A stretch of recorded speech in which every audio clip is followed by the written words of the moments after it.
ગાંઠિયાનો order આપ્યો ને ગાંઠિયા આવ્યા ને તો અમે બધા ભેગા થઈને નકરા બકરા બકરા બોલાવી દીધા.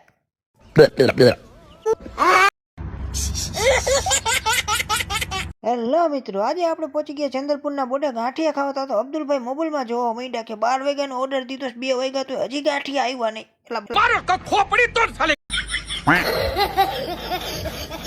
ભાઈને કીધું ભાઈ ઉતાવળ રાખો ને, થોડી ભૂખ લાગી છે. મને કે લાગશે વાર પણ આવશે મજા. મારા કલેજા इस कारीगर को हम 5 लाख नहीं 50 लाख देंगे. એલા તમે ગાંઠિયા એક નંબર બનાવો છો એમ કીધું તા તો જણ ફોર્મમાં આવી ગયો ને મોટો જબરત આવે તો લઈને હલાવવાનું ચાલુ કર્યું. તેલમાંથી ગાંઠિયા ઉથલ પાથલ કરી નાખ્યા. એનો પગાર હતો ખાલી મહિનાનો 75 કરોડ.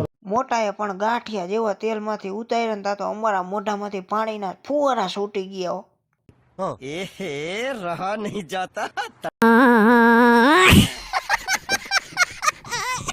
ગાંઠિયા ઉતરી ગયા ને હવે મરચાનો વારો આવ્યો. તા તો અબ્દુલભાઈ દેખાડા કરવા માંડ્યા. લાઈને આવે તે તો બહુ કરી.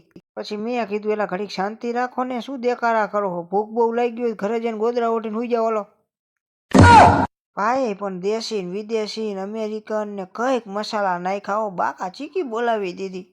હાલો હવે ગાંઠિયા ઉતરી ગયા ને આપણે ખાવાના હે. બહાટી બોલાવવાની હે. હાલો ભાઈ ગાંઠિયા એક નંબર બનાવે. તમારે પણ ખાવો હોય તો આવી જાજો બોર્ડે. अच्छा